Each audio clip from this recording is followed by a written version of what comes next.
los ámbitos se ha caracterizado, desde que salió al aire, por contener programas muy vinculados a la política, a la economía, a la política internacional. Hemos hecho viajes al exterior, hemos producido algunos especiales sobre la Constitución. En fin, hemos abordado una serie de temas que parecen estrictamente serios, o lo que vulgarmente se llama serios. Sin embargo, nosotros hacemos un diario que es ámbito financiero, que no solo se vende por esos temas serios que hablamos, sino que se vende por otros temas serios, como puede ser el mundo del espectáculo. En el mundo del espectáculo, dentro de ámbito, tenemos a un hombre de la casa que es Marcelo Zapata y que en más de una ocasión quería hacer un programa sobre el espectáculo. En este caso, ¿cómo estás, Marcelo? Hola, ¿qué tal, Roberto? Ha planteado una idea muy singular, que es Hollywood y Buenos Aires y Hollywood. Y le vamos a pedir un poco a él que antes de introducirnos en el programa nos avance en lo que va a ocurrir ahí. Claro, mira, Roberto, porque desde hace un par de semanas nomás se puso de vuelta de moda el tema del interés de Hollywood por la Argentina, por este medio escandaloso caso de Oliver Stone cuando quiso hacer la película Evita, que el presidente en un momento le da todas las garantías y después al día siguiente dice que es una película que iba a atentar contra los símbolos del peronismo. Pero bueno, ese es un caso nada más, pero a lo largo de la historia siempre hubo lo que podríamos llamar esas relaciones peligrosas entre Hollywood y la Argentina. Ya desde la época de Valentino, y esto el espectador esta noche lo va a ver, desde la época de Valentino, cuando Hollywood quería ambientar sus películas en lugares exóticos, elegía la Argentina, elegía, bueno, Asia, África, pero la Argentina estaba incluida. Generalmente con mucho desconocimiento. Con profundo desconocimiento. Fíjate vos que en el fragmento que hemos elegido para esta noche se mezclan los gauchos con el tango, con Brasil. Este es un ejemplo nada más de las películas que seleccionamos para ilustrar un poco esa relación de tantos años. ¿Por qué no me das nombres de algunas de las películas? Vamos a ver, por ejemplo, de la etapa muda, ese tango que baila Valentino. Vamos a ver a dos gauchos peleándose por Greta Garbo. Vamos a ver, es un caso muy curioso una película que se titula Down Argentine Way, que protagonizó Don Ameche del año 41, y que corresponde a aquel periodo de la Segunda Guerra Mundial, en la cual los Estados Unidos iniciaban la política del buen vecino hacia Latinoamérica, y entonces había que producir muchas películas con ambiente latinoamericano. ¿Y películas de argentinos en Hollywood? Películas de argentinos en Hollywood, tenemos un ejemplo de Hugo Fregonese, también lo elegimos para este especial, y también nos vamos, no solamente nos vamos a la historia, vamos al presente. En los últimos años hubo una nueva intensidad de estas relaciones, particularmente en la década pasada, cuando Roger Corman vino a la Argentina, que filmó como 5 o 6 producciones de ciencia ficción bastante disparatadas, que por eso no llegaron a los cines, pero sí al video, y después esa megaproducción que transformó a la ciudad de Buenos Aires en un escenario de ciencia ficción, que fue Highlander 2. Hay una responsable del vestuario que nos va a contar algunas peleas que tuvo con María Julia Bertotto cuando iba a iniciar esa producción. Ahora, Marcelo, nosotros normalmente en el diario siempre le buscamos otro tipo de contenido, un aditamento, un IVA. Un IVA. A lo que se hace en el cine. ¿Tiene algo de IVA este programa? El IVA de esta noche lo vas a ver en la segunda media hora, porque empezamos hablando de Hollywood de la Argentina, pero todos nuestros invitados, además de ser gente vinculada a la industria del cine, o fundamentalmente por eso, terminaron hablando de la ley de cine. Vos sabés que es una ley que está por aprobarse en cualquier momento en el Senado, que tiene muchas críticas, se la acusa de ley corporativa, se la acusa de ley que favorece a determinados monopolios de difusión y no escapó también al contenido del programa. Entonces, supongo que en esa charla, si teníamos Hollywood, Buenos Aires, el esplendor de los 50, debe estar Mirta Legrand. Mirta Legrand va a comentar mañana este programa. Bueno, me hubiera gustado que estuviera Mirta Legrand, aunque Mirta Legrand tiene más que ver con el cine europeo, ¿no? Es más francesa, desde la con elección del apellido, blanco. el teléfono blanco, o aquel teléfono blanco de las grandes divas italianas. Pero yo te propongo, Roberto, que si el programa gusta, dentro de un mes o de 2 meses, nos ocupemos de las divas del teléfono blanco. Como verán, ustedes tenemos un programa por lo menos curioso y seguramente interesante. Empezamos. Ay, ay, ay, ay, ay, ay, ay, ay, ay, ay, ay, it's a South American way.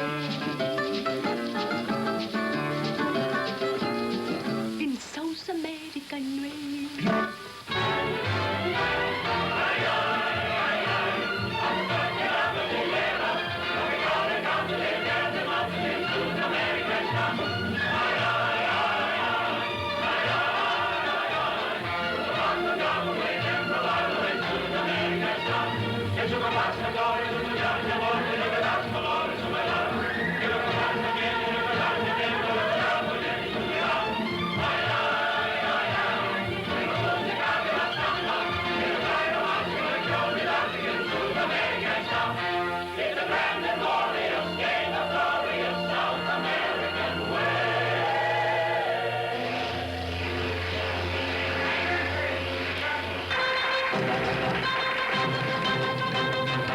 Florecerá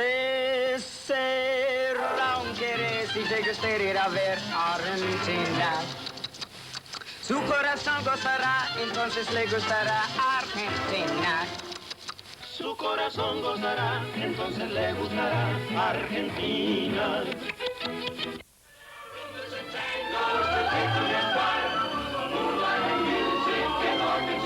You'll want to stay Down Argentina way.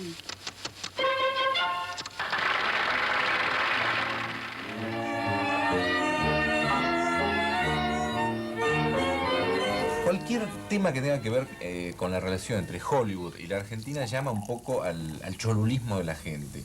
Entonces, nosotros nos preguntamos, es decir, estando fuera de la industria misma, si es importante o no es importante para el crecimiento de la industria del cine argentino que Hollywood se fije en cualquier nivel, en cualquier faceta. Por ejemplo, Manuel Antín, que fue director del Instituto Nacional de Cinematografía durante el gobierno de Alfonsín, tiene entre sus muchos méritos el de tener el primer Oscar para la Argentina, que fue La Historia Oficial. ¿Es importante, Manuel, la relación con Hollywood? Yo si tuviera en casa el Oscar te diría que desgraciadamente no lo tengo.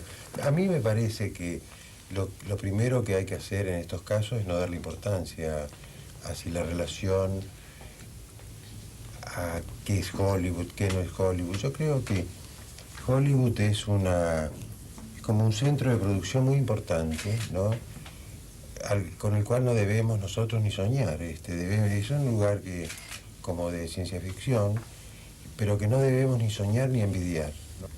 Porque nosotros tenemos méritos que ellos no tienen, y Hollywood tiene virtudes que nosotros no tenemos, pero de todas maneras... ¿Cuáles son esos méritos que nosotros tenemos? Porque a veces parecen inexistentes. Bueno, entre otras cosas, la capacidad de hacer un cine a costos absolutamente increíbles, mirados desde allá, por ejemplo, a la posibilidad de competir con nuestras películas en un mismo plano, con muchas de las películas argentinas, son iguales o mejores que las mejores películas norteamericanas, ¿no? Nuestra cinematografía es una cinematografía tan importante como la norteamericana, con menos peso comercial ni presencia comercial, pero yo deslindo un poco el tema comercial, porque en ese sentido no podemos ni hablar.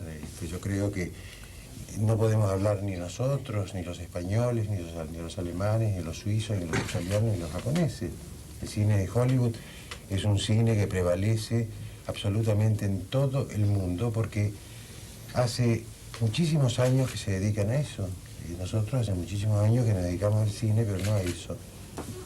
Yo creo que nosotros padecemos no ser una industria de hace tiempo, es el mal endémico del cine argentino. Esta es una cosa en la cual disentimos con Manuel, siempre nos encontramos y disentimos en eso. A mí, yo no pienso en el objetivo económico, pero sí pienso en el público, a mí me importa mucho el público, me importan las salas. ¿No? Orson Welles decía, el que habla de cine 10 minutos sin mencionar la palabra dinero, o está loco o es un farsante, ¿no? Tiene que ver, está muy relacionado. Yo hablé menos de dinero. No, digo, bueno, yo hablé 8 minutos. Bueno, sí, no, pero sí es cierto, el objetivo principal de uno no es hacer dinero, pero si no logramos finalmente volver esta actividad cinematográfica argentina de alguna manera en una actividad industrial, vamos a seguir con los problemas que tenemos para filmar. A vos te acaban de hacer un homenaje en Estados Unidos, ¿cómo fue eso? tributo. Bueno, no, contámelo un poco mejor, porque creo que poca gente sabe que fuiste homenajeado en Estados Unidos. En Hollywood. ¿No? En Hollywood, exactamente, ¿no? No, el American Film Institute organizó, bueno, dentro del festival que se hace anualmente internacional en Los Ángeles, una serie de homenajes dentro del festival. Estabas vos, Dennis Hooper, Holly Hunter y Nelson Pereira dos Santos. Dieron 2 películas mías y bueno, la gente tiene oportunidad de ver un cine que en general no pueden ver, les cuesta mucho ver. Y nosotros tenemos la posibilidad de tener contacto con un público que a lo cual nos cuesta mucho acceder, ¿no? El público norteamericano. ¿sigue habiendo esas ofertas para tus películas en Estados Unidos? Yo me acuerdo una que Disney quería hacer Hombre mirando a su vez. Ah, eso sigue. Siguen dando vueltas con eso, sí. De hecho, hicieron como un remake, claro, parte. Más que un remake fue un robo. Eso está en manos de abogados en Los Ángeles. Vamos a contar, por si la gente no se acuerda, la escena justamente del concierto, cuando en la película de Liceo era Hugo Soto el que dirigía la 9ª Sinfonía, y acá el personaje loco que hace Richard Gere. Sí, lo extraño fue que Richard Gere lo confesó en un programa en televisión en España. Pero bueno, tendrían que haber tenido por lo menos la delicadeza de pedir permiso, de decir, bueno, te voy a hacer un homenaje. Sí, claro, un homenaje si no es confeso antes de hacerlo o no figura en los créditos. Claro, es una pena. ¿Solo salió ese proyecto de hacer un remake? ¿No se les ocurrió llamarte para ver qué guiones tenías? No. Lo que se les ocurrió fue mandarme guiones, me dieron la oportunidad, me abrieron alguna puerta, pero bueno, ninguno de esos guiones me... ¿Qué tipo de guiones eran? Y en general eran guiones que tenían que ver con Latinoamérica vista desde Hollywood, ¿no? Y bueno, con México. En general una visión muy mexicana, claro. Pero bueno, ninguno de esos me inquietó, pero de cualquier manera... ¿No hiciste como Puenzo? No, Luis tenía otro tipo de objetivos. Yo creo que a ningún productor sensato de Hollywood se le puede ocurrir llamar a un director como yo. Y a ningún director sensato como yo y lúcido se le puede ocurrir entrar a Hollywood. Porque hay una incompatibilidad ideológica. Pero por el fondo, virtudes, ¿no? Lúcidamente podemos hablar. Yo he hablado con productores, yo he presentado proyectos míos. Y de pronto les han gustado, salvo por una razón, ¿no? Y esa razón, esa pequeña razón es lo que hace mi estilo, el tipo de cine que yo quiero hacer. Por ejemplo, ¿qué era esa razón? La idea de ellos es hacer un cine que le llaman mainstream movies, creo que son las películas... Las películas comerciales. Que van a favor de la corriente, claro. ¿no? Y lo que uno hace, que es un autor de cine, es todo lo contrario, es trabajar con riesgo. Yo creo que el riesgo es inherente al arte. Entonces, en cuanto vos pones una idea muy personal, ni siquiera sobre la totalidad de la película, de una escena, y no, sí, pero hay que sacar eso y te la vuelven una película estándar norteamericana, para la cual realmente creo que no hace falta ningún director como uno, ¿no?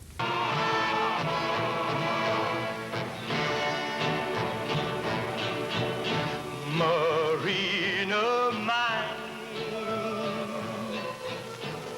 set me free, free from black gold. Our love never can be.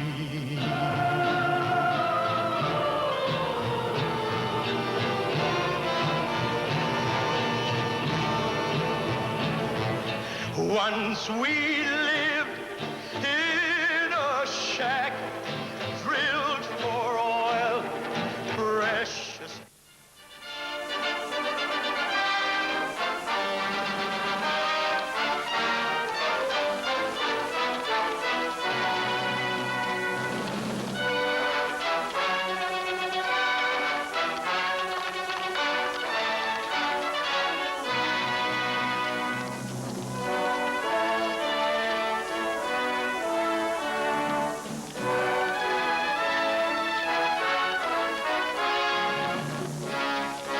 ¿Por qué interesa el Oscar? Más allá de la obvia gratificación o reconocimiento de la A mí industria personalmente poderosa. me puede interesar porque te cambia, yo creo que es el único premio que le cambia la carrera a una película y a un director, para bien o para mal, pero los norteamericanos han ganado la Palma de Oro en Cannes y la película, como en el caso de Sexo, Video es Mentira, y nadie le dio bolilla, no les importaba.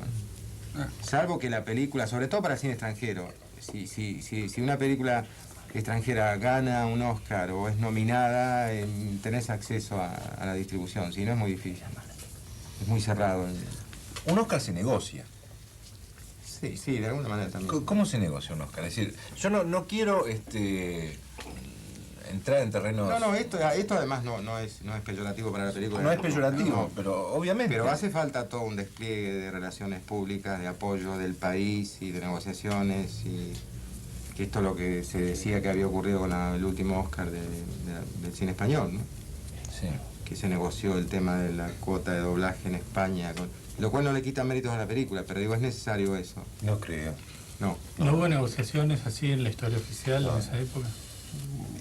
Yo creo que no se puede decir que hubo negociaciones. Hubo apoyo. Hubo apoyo del instituto, hubo una franca decisión de los productores de ganar el Oscar, que esto es muy importante también porque el Oscar no se puede ganar ingenuamente, ¿no? Hay que ganarlo. Hay que invertir además. Por eso hay que invertir, pero negociaciones. Yo creo que las negociaciones por cuota de pantalla y todas esas cosas se decía, pero... pasa por cosas más importantes que es simplemente un Oscar, que yo creo que los que negocian las cuotas de pantalla no deben saber que hay premios en el cine y tal vez tampoco que hay cine, ¿no? Es probable que no lo sepan. Alejandro Bassano, acá presente, es director y productor también. Y vos has tenido una relación bastante fluida con la producción americana cuando vino acá al país. ¿Es fácil trabajar con los americanos? ¿En qué películas has participado? Trabajé en La Misión, que fue la película más conocida de las que trabajé. Trabajé con Oliver Stone, la primera vez que vino con el proyecto de Evita, Abortado, y con Billy August en La Casa de los Espíritus.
Cuando vino Oliver Stone en el 89 y Menem todavía no era presidente, ¿no?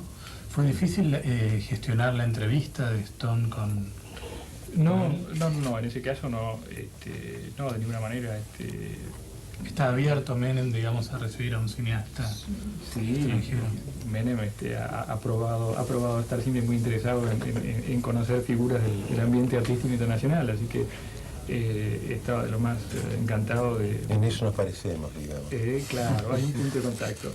Inclusive sé que cuando el proyecto se enfrió en el año 89 a raíz de los últimos acontecimientos del gobierno de Alfonsín y demás, que ustedes acordarán los asaltos a supermercados y demás, la hiperinflación, los productores de Evita se asustaron, vieron, bueno, este país no es confiable, entonces el proyecto se enfrió, digamos, ¿no?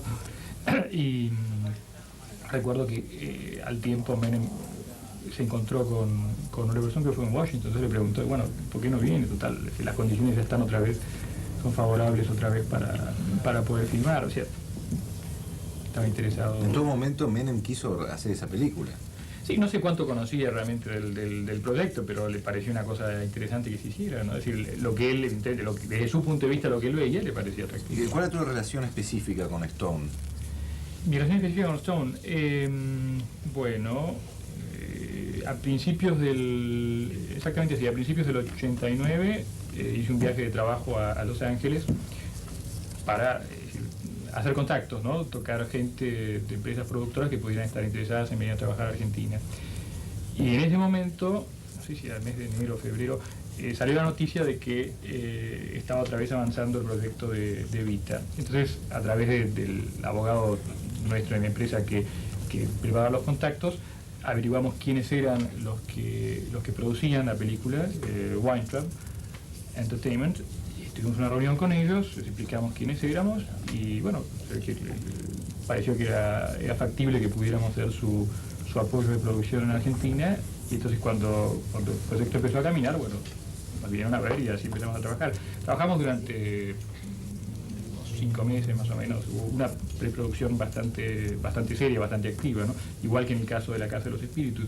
Pero, lamentablemente llegó un momento donde no quisieron seguir adelante, así que fue un año muy bueno, hubiera sido un año muy bueno para la producción extranjera, porque aparte de esos 2 proyectos hubieron unos cuantos más y todos lamentablemente abortaron. Querían filmar hacer una remake del Zorro, por ejemplo, otro proyecto bastante avanzado. ¿Por qué abortan? ¿Por qué abortan? En ese momento, y porque se asustan muchísimo. Es decir, ¿de qué se asustan? Y se asustan de ver en la televisión, qué sé yo, la gente atacando a los supermercados y pensando, bueno, esto termina en llamas. Pero es una imagen como de una revolución del tercer mundo. Quizás ahora ya no, pero todavía en aquel momento era la sensación de que esto sí es una democracia, pero esto en cualquier momento revienta, vienen los militares de vuelta, la idea fija siempre del desaparecido, ¿no? Y yo ser un desaparecido. ¿Sí? Es muy difícil explicarle en poco tiempo en una conversación a uno que viene de afuera que Argentina, Buenos Aires no es un suburbio con palmeras y que hay una cantidad de cosas que lleva su tiempo hacerlos entender.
Don't forget your jacket.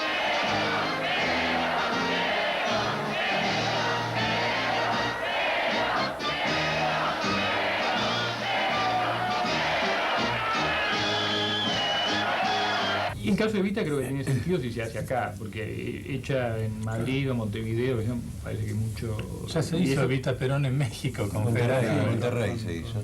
¿Ustedes comparten la idea de que el avance del cine americano es el gran cuco, que es el que impide que florezcan las cinematografías nacionales? ¿Hay que poner cuota de pantalla? ¿Cómo ven el tema? No sé, Eliseo. Uy. Yo creo que los cines nacionales tienen que defenderse del poder hegemónico del cine norteamericano. Esto ocurre en todos los países que pretenden tener un cine propio. ¿Cómo se hace esto? Es tema de discusión. Aunque el público prefiera ir a ver Terminator. No, si el público prefiere. Lo que no puede ser es el único cine del mundo, es el tema. El cine norteamericano asfixia a las industrias nacionales, las otras posibilidades de otros cines. Frente a eso hay que defenderse en nombre de uno de los aspectos donde creo que es no negociable el tema de la soberanía, que es la cultura, ¿no? Bueno, en Argentina el público prefiere las películas argentinas en la medida en que las películas argentinas tengan intereses, ¿no? No es que yo tenga que hacer cosas históricas, pero la Raulito, por ejemplo, Raulito, el lado oscuro hizo más. El Santo de la Espada, Camila, hay muchísimas películas argentinas, Juan Moreira, que han superado yo creo que a mí me parece que es una fantasía pretender luchar contra la motion picture, ¿no? En el plano comercial. No es una fantasía en el plano cultural. En el plano comercial, me parece que pretender que la gente vaya a ver películas argentinas por decreto, me parece que es un disparate. En Estados Unidos creo que Robert Redford también ayuda a eso, y vos tuviste alguna experiencia con Redford. ¿Qué te decía Redford al respecto? Y Redford es aunque no parezca, es un intelectual. Yo tenía la esperanza de volver y decir es muy lindo, pero es muy tonto. Decirle a mi mujer eso no encima. Además es muy inteligente, un tipo muy lúcido, que maneja muy bien el tema político, tiene muy clara conciencia de dónde está parado. Bueno. Pero no es te diría que es una especie de outsider de cualquier manera dentro de la cultura norteamericana o de Hollywood, ¿no? No tiene nada que ver. Y además Redford es un personaje muy particular. En las últimas declaraciones públicas que yo le conozco, él ha dicho que el porvenir del cine en general está en Latinoamérica. ¿Qué diferencia hay entre trabajar con los americanos y trabajar con una producción nacional? Incluso en una película grande. Le diría que depende de qué productor norteamericano, porque hay yo sé que hay distintos tipos. Vamos a hablar de los dos tipos. Claro, primero yo quiero decir que creo que en casi todos nosotros la relación con el cine de Hollywood es una típica relación de amor y odio, ¿no? Porque se estuvo viendo. Muchos de nosotros, nosotros nos formamos con el cine de Hollywood y seguimos teniendo un gran amor por muchos de sus productos. New Balance? No. I'll be right back.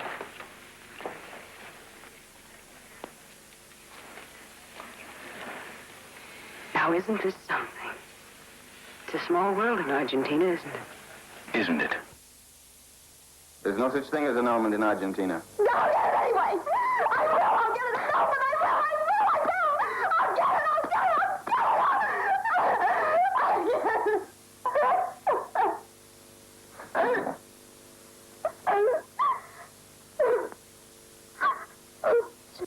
Had a shooting up in the Klondike when they got down the groove. Folks were putting a blame on a lady known as you. That's the story that went around, but here's the real lowdown. Put the blame on me.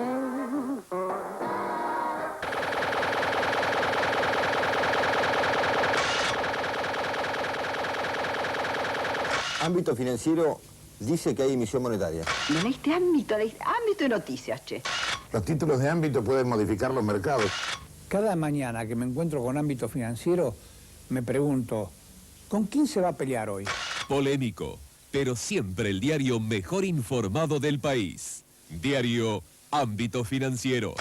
¿Por qué no se siguieron haciendo estas producciones hollywoodenses en la Argentina? Y si bien puede estar el tema de hiperinflación y problemas económicos del país, que pueden ser más o menos momentáneos, esto ha pasado en otras industrias también, que de pronto vienen y fluctúan y están en ciertos tiempos. También una de las cosas que, digamos, como idilla casera se da, es que cuentan que se llevaron de todos los argentinos de esas producciones. Es decir, como souvenir, se llevaban un pedazo de No, por telón. eso por ahí de películas de producciones más de los años 50 o 60, Sí, como Taras Bulba. sí, como Taras Bulba. Es historia más Vos antigua. llegás- Taras Bulba me parece que desmantelaron todo. Sí, pero fíjate, Cada eso salteño fue tenía un pedazo de Taras Bulba. cuando yo llegué a Salta. El recuerdo, si no es material. Claro, Cuando yo llegué a Salta pasaba eso. Se llevaban un caballo. Máximo, que te seguían contando extras que venían. Yo estaba haciendo Garibaldi Giovane para la RAI, y extras que venían a participar te contaban, ¿sabe? Quiero venir a mi casa, ¿sabe que yo tengo un casco de Taras Bulba?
Pero ellos saben que acá tienen buenos técnicos y saben que tienen montones de cosas que pueden conseguir. Lo han comprobado en producciones de muy distinto tipo. Yo le hice la producción de vestuario a Highlander, donde vinieron profesionales contratados afuera para hacerse cargo de la titularidad, de la parte de diseño. Y yo te puedo decir que lo que preparamos acá era realmente superior. ¿Pero por qué se optó entonces por el vestuario de ellos? Bueno, esos son otros entretelones en los cuales... pero nosotros somos muy curiosos. Claro, yo supongo que ellos tienen que responder, cuando es una producción tan grande, porque ahora todo se ha vuelto tan demencial, cuando vos estás hablando de producciones que salen 60 millones de dólares, ¿viste? Vos que manejás presupuestos, ¿no? Que son, qué sé yo, 49 veces menores, te quedás siempre sorprendido, decís, ¿cómo puede ser que se pueda llegar a gastar esto? Entonces creo que hay cierta necesidad en este nuevo tipo de producciones que ha planteado Hollywood para esta competencia que está haciendo ahora, en que necesitan que todo salga mucho. Finalmente para el cine argentino no fue buena la experiencia. No hubo un intercambio. No, lo único que se logró fue que no hubiera equipos, si vos querías filmar en ese momento, y que inflaran los costos de personal de tal manera que después cuando se fueron, los técnicos argentinos pretendían seguir cobrando como para Highlander. Honorarios, claro. Travel. Action! Man with a great destiny before him. Who is he? Show him to us. Let him show himself. Let him feel the quickening.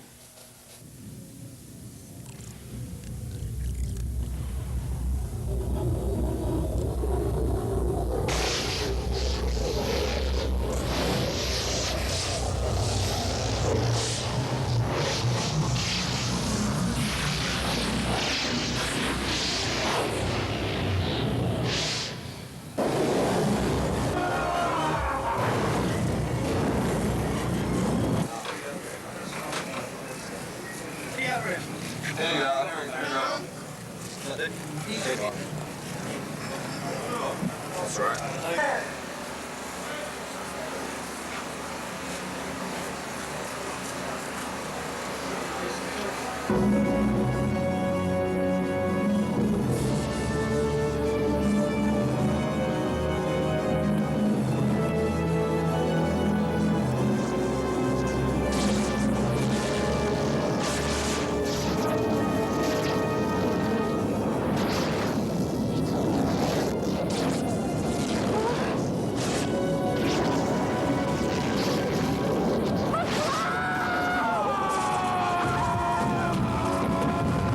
María Julia, ¿y no confirma uno también que ellos saben hacer el negocio?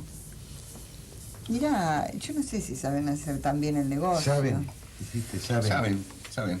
Yo ¿Saben no cómo sé, hacerlo? Uno sabe más que porque sí, uno sabe más que Porque el otro. cine ¿sí? también tiene una Claro, cosa pero muy es importante. relativo, Máximo, porque ellos también tienen grandes fracasos, y eso que tienen todos los estudios, ¿viste? De Ellos marketing, tienen, ¿no? grandes y numerosos, y yo Pero ellos diría tenían una industria, ¿no? proporcionalmente Sí. tan Claro. numerosos como los nuestros.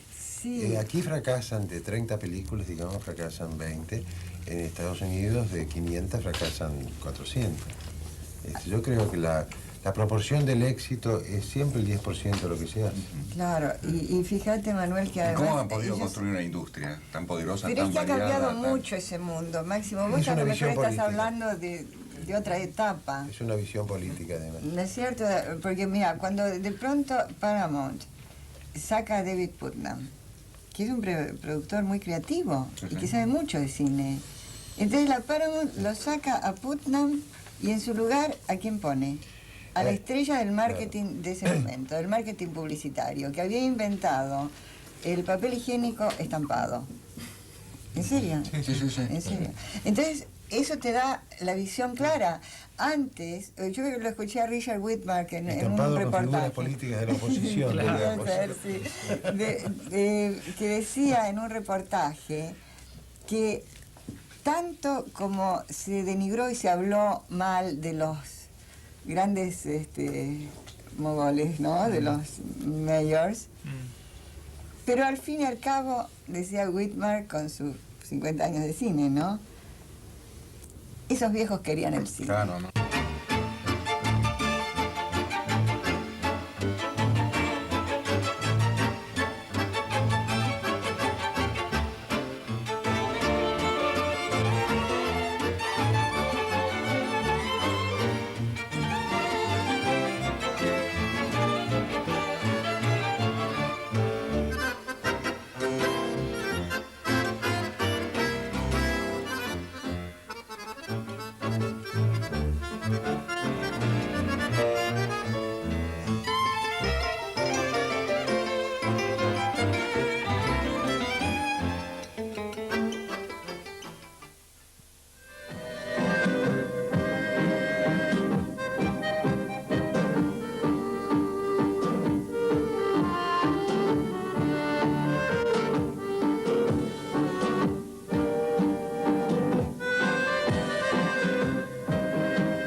Hay una frase de Hoover que está dicha antes que el cine norteamericano se convierta en Hollywood, ¿no? Y es que cuanto más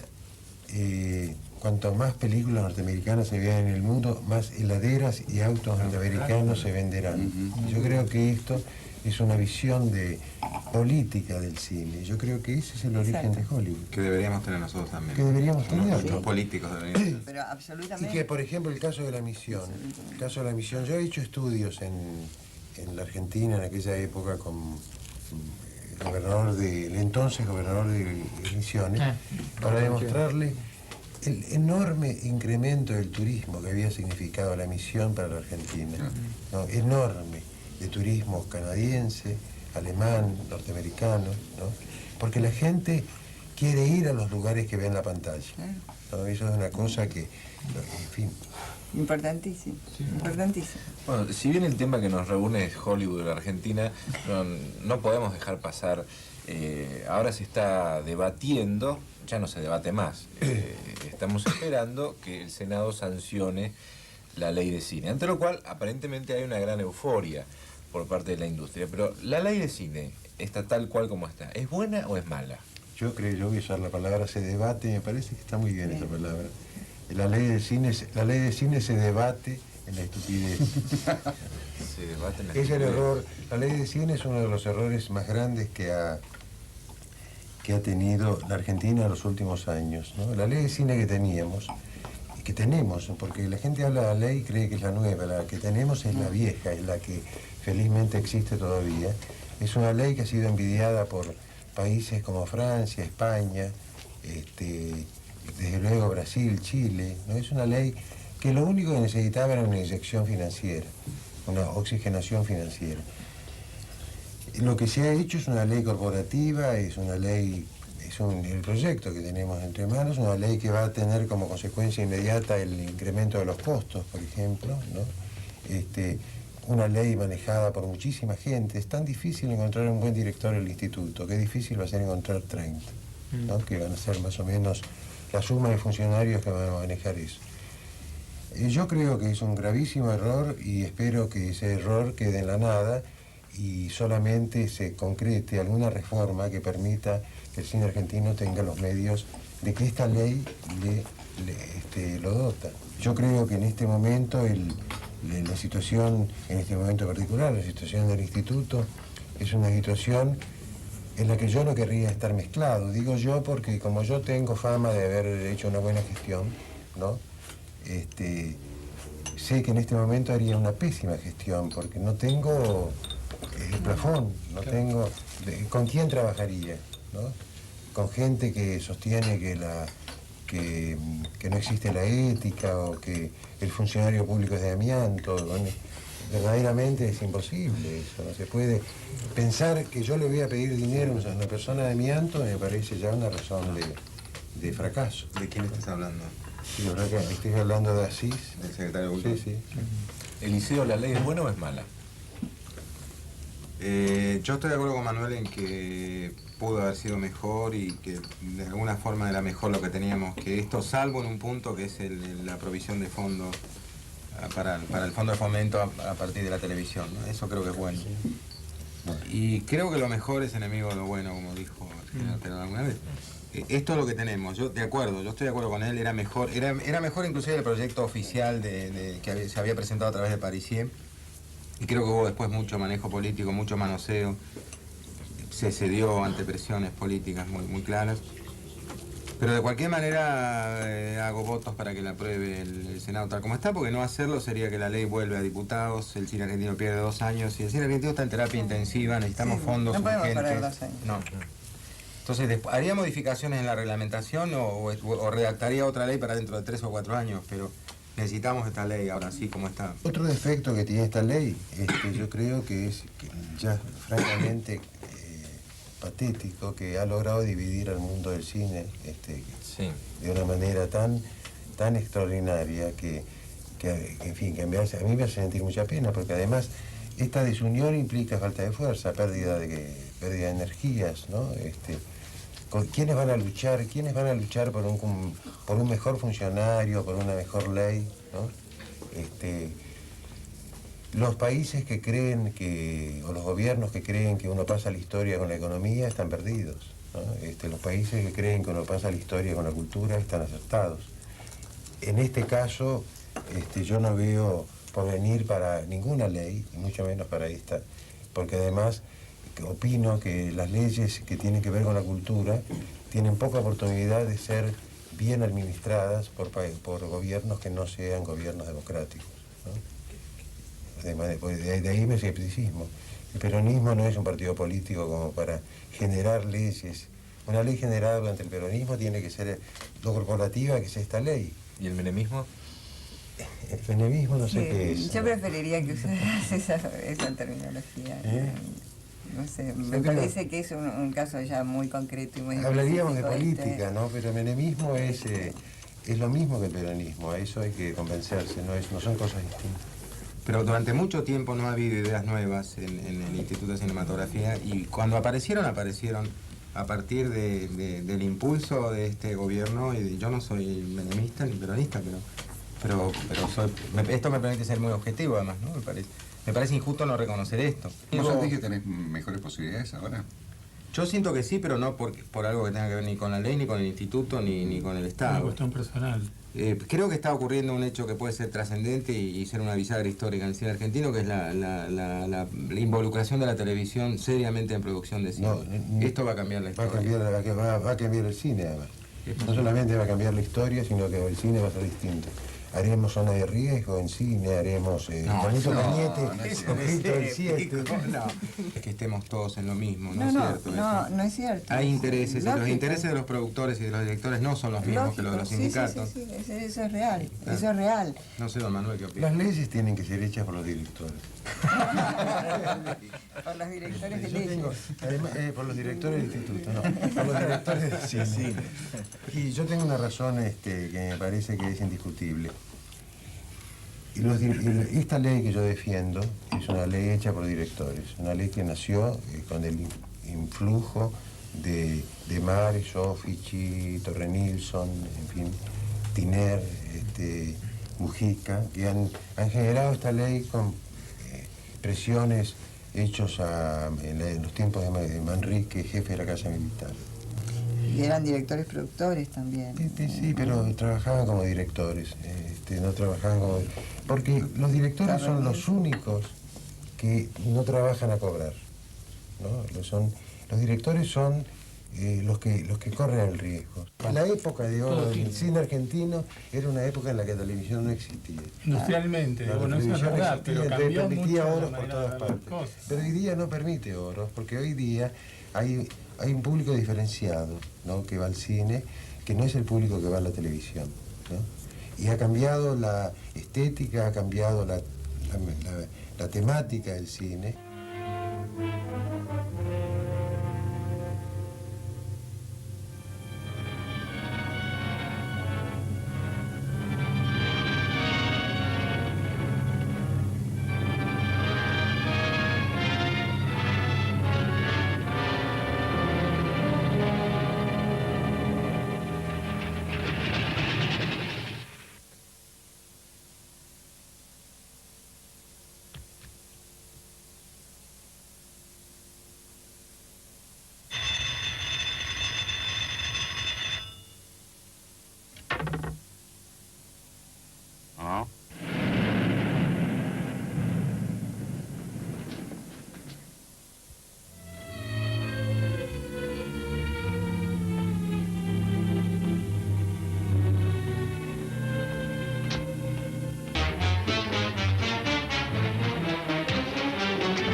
Hace muchos años, en una mesa redonda que se hizo para hablar sobre la crisis del cine, hace como 20 años más o menos. ¿Cuántos años hace? Siempre estamos en crisis. Decí 30. Bueno, 30, qué sé yo, 25, 40, no sé. siempre. Entonces siempre estamos en crisis.